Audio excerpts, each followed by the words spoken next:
সন্দীপনির আশ্রমে পৌঁছে গেছি। কেননা ওই যে দেখো আমার মন বলছে ওটাই সন্দীপনির আশ্রম। চলো একটিবার আশ্রমে প্রবেশ করি, আমরা গুরুদেবকে ডেকে দেখি কেমন।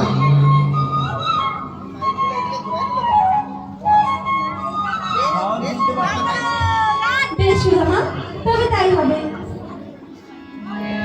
হরে কৃষ্ণ হরে কৃষ্ণ কৃষ্ণ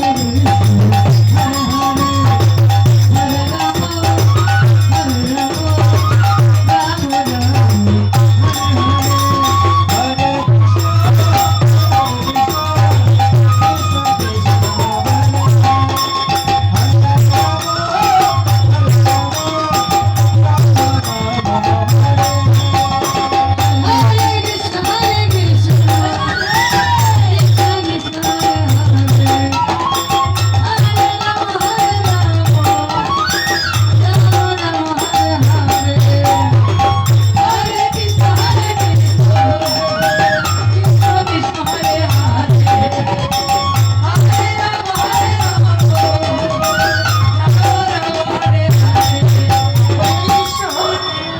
সত্যই আমরা সন্দীপনির আশ্রমে প্রবেশ করেছি।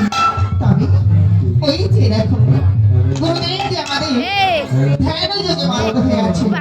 চলো একটিবার গুরুদেবের চরণে আমরা প্রণাম নিবেদন করি। হরে কৃষ্ণ কৃষ্ণ কৃষ্ণ হরে হরে প্রণাম হই গুরুদেব। একটিবার আপনি আমাদের সশ্রদ্ধ প্রণাম গ্রহণ করুন। হরে কৃষ্ণ কৃষ্ণ কৃষ্ণ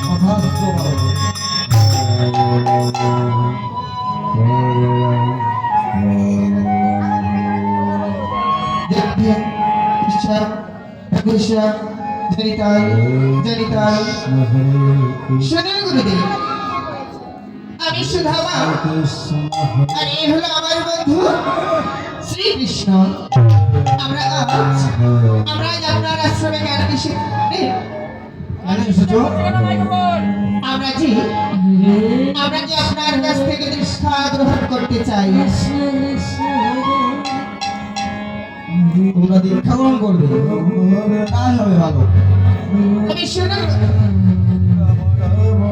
আমি যে আপনার নিকট হতে বেদ অধ্যয়ন শিক্ষা গ্রহণ করতে চাই। তথাস্তু, তোমাকে আমি বেদ অধ্যায় শিক্ষা করব আর কৃষ্ণকে দেবো ধনুর্বাণ শিক্ষা। বেশ, তবে আর বিলম্ব না করি আপনি আমাদেরকে দীক্ষা মন্ত্রে দীক্ষিত করুন গুরুদেব।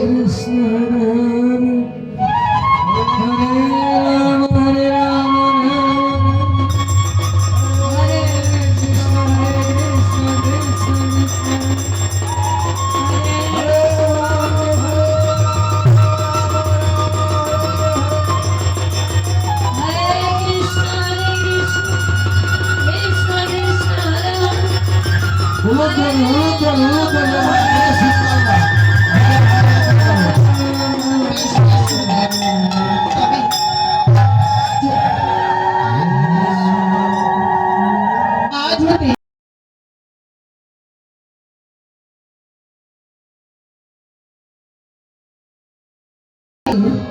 সশ্রদ্ধ প্রণাম গ্রহণ করুন।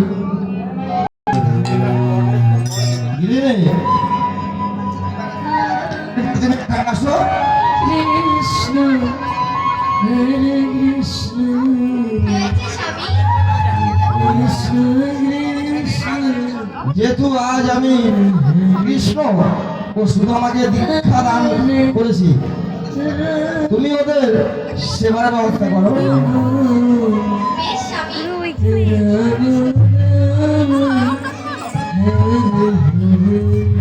শোনো কৃষ্ণ আর শোনো সুদামা,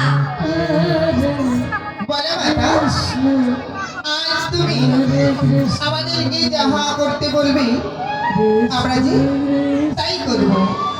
একটিবার আদেশ করো মাতা। তবে তাই হবে। তবে মাগো,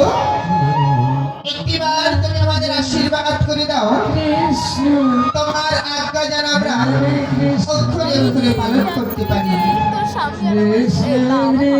শোনো শোনো সুদামা, তোমরা দুজন ভাগ করে খেও, ঠিক আছে? বেশ, তবে তাই হবে মা। তোমার আজ্ঞা যেন আমরা অক্ষরে পালন করতে পারি।